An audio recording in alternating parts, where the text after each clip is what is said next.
gente vai lutar. Milagres acontecem quando a gente vai. Milagres acontecem quando a gente vai lutar.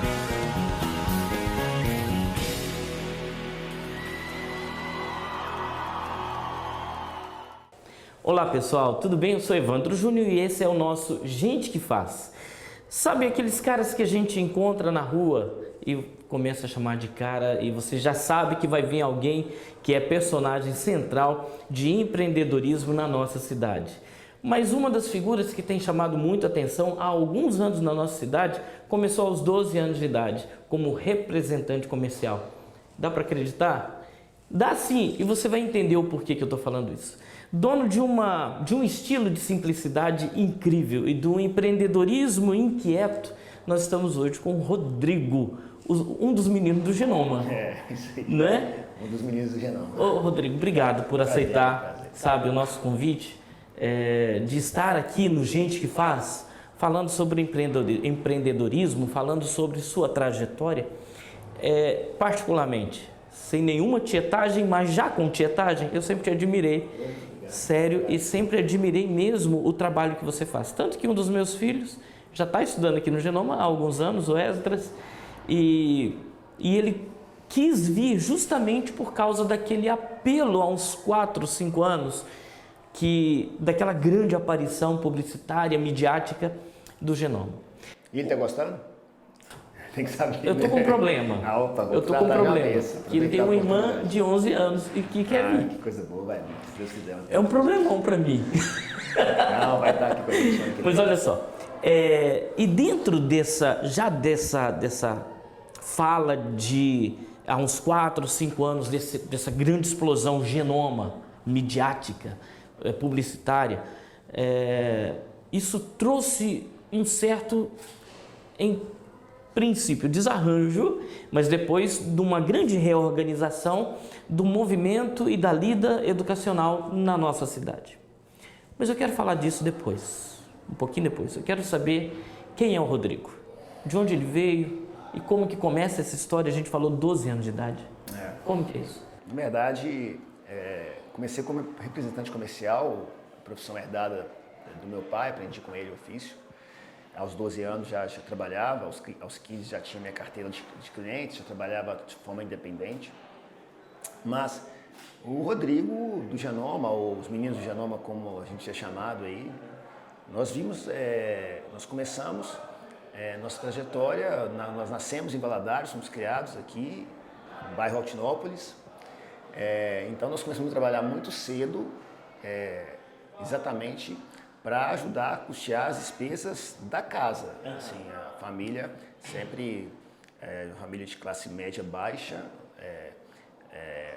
com dificuldades, o cenário de muitas famílias hoje. Então a gente teve que sair muito cedo para trabalhar, para ajudar nas despesas da casa.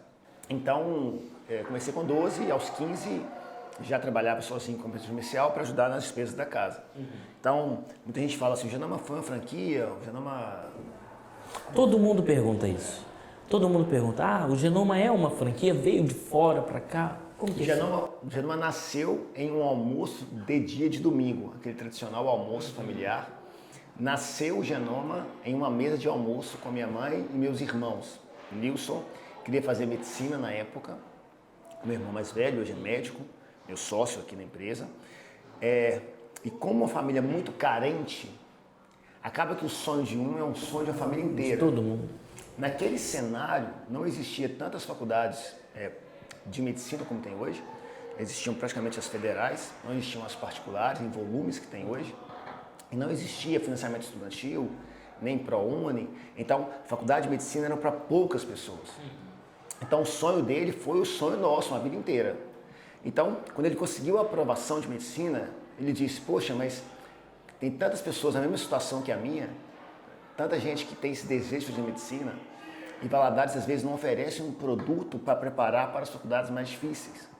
E aí nasceu desse almoço, um estudo começou em um almoço de domingo. E você estava falando comigo antes que, justamente, que você mencionou agora, você nunca foi de uma família abastada, que tivesse dinheiro sobrando, tanto que tiveram que escolher investir todo mundo na carreira da formação do seu irmão, para que ele se graduasse em medicina. E tudo isso também contribuiu para a visão que vocês têm hoje de empreendimento educacional. Porém, antes disso, você, paralelo à formação do seu irmão, você também fez administração. Isso. Como é que foi isso? Porque eu imagino que as dificuldades eram muito grandes, né? Eu já trabalhava pela manhã, tarde. Você trabalhava onde aqui? Eu trabalhava eu era representante comercial. Ah, você seguia? Segui a carreira há muito tempo. Segui a carreira há muito tempo e dos 12 até os 26 anos eu continuei tendo essa jornada dupla. O Janoma começou, eu ainda era representante comercial, assim, e como muito trabalho e tudo, a gente acabou ganhando know-how no segmento, na profissão. Tinha várias pastas que eram entregues à minha confiança e eu representava. Então, até quando começou o Janoma, eu ainda era representante comercial e trabalhava em 2 lugares, no Janoma e trabalhava como representante em algumas empresas de muito know-how. Então, mas a faculdade, ela foi à noite, eu trabalho pela manhã, trabalho à tarde e faculdade à noite.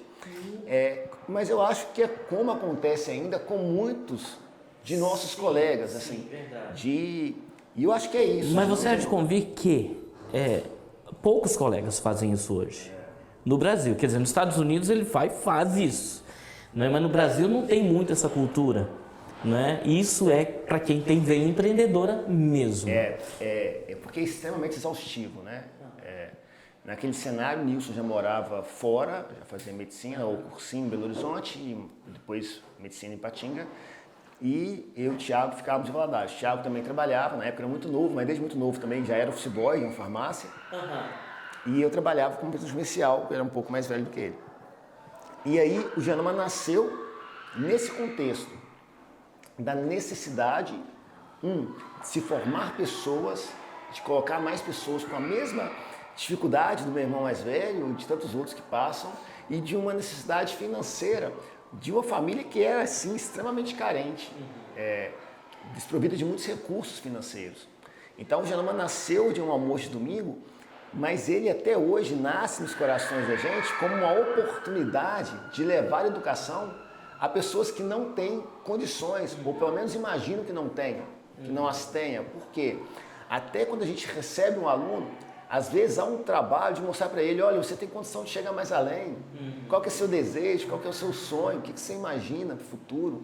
Então, assim, às vezes as pessoas estão tão sofridas, estão tão desacreditadas pelas pessoas e até por elas mesmas, que tem que dizer para elas assim, olha, tem possibilidade de chegar um pouco mais além. É possível, sim. É possível chegar mais além. Então, às vezes é preciso até mostrar para ir e sacudir, olha, vamos, tem jeito. Eu penso que se a gente ousar um pouco, se a gente mostrar para a pessoa, olha, você tem condição de alçar voos maiores, a pessoa começa a acreditar mais até no seu próprio potencial que estava ali escondido em algum lugar.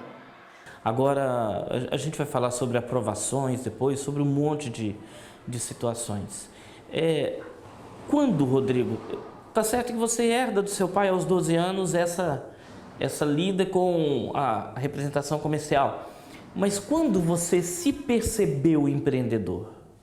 Você tem essa lembrança? Tem. Isso foi uma pergunta interessante, porque quando a gente entendia, por exemplo, que cada um, lá atrás, Rodrigo, Thiago, Nilson, trabalhava no Janoma sem salários durante muitos anos, sem retirada, prolabore ou então dividendos no final do ano. A gente trabalhou por alguns anos sem nenhum recurso, sem dinheiro de retirada para os sócios, porque a gente acredita que a empresa é soberana, que a empresa, os recursos precisam ser para o próprio investimento. E quando a gente percebeu, desde muito novinho, que a gente fazia isso, e a gente não sabia, a gente só fazia por achar que a empresa, se passasse por alguma crise financeira na época, não poderia sobreviver. Então ninguém encostava no dinheiro da empresa. Aí quando a gente começou a entender um pouco de negócio, contratou alguém para nos ajudar E que ele falava, olha, vocês não pegam dinheiro da empresa nenhuma, não pegam há tantos anos. Olha, quem dera se todo empreendedor tivesse esse cuidado, esse zelo. Vocês são empreendedores natos. Eu falei, como? Foi o primeiro elogio que eu recebi, mas eu fazia por achar que a empresa não poderia suportar uma crise em algum ano. Você fazia por cuidado? Fazia por cuidado e aí aquele elogio, olha, vocês são empreendedores natos. Eu falei, olha que bacana, poxa, eu sou empreendedor nato, deixa eu começar a estudar para valer o segmento, porque não dá para brincar com isso, assim. Então, muito novinho, lá atrás, eu recebi esse elogio e eu recebi com boa valia, assim, com bom crédito e estudei muito para poder fazer as coisas com responsabilidade. Eu trabalho desde muito cedo também e estar com esse programa, falando com empreendedores, para mim está sendo uma aula. Cada entrevista é de fato uma aula maravilhosa. Para mim, eu tenho certeza que para todo mundo também. Mas eu sempre ouvi de empreendedores que a gente sempre teve contato em empresas, tanto do mercado comum, mercado tradicional, quanto do mercado multinível, principalmente, a seguinte expressão: todo espetáculo você tem que pagar um ingresso antes. Né? Então esse é o preço que você pagou, né? Junto com outros preços, eu tenho certeza absoluta, para hoje poder ver com alegria o espetáculo que é o empreendimento que você tem. Não é? Nós vamos dar uma parada, fazer uma paradinha, e no segundo bloco a gente vai continuar falando sobre você, sobre a família, sobre o Genoma e sobre planos futuros de empreendimentos. Combinado? Combinado. Então você fica por aí, tem mais o Rodrigo, um dos meninos do Genoma, né? Com essa carinha de menino mesmo. Isso aí, obrigado. E temos no Gente que Faz muita coisa para a gente aprender em termos de empreendedorismo aqui na nossa cidade.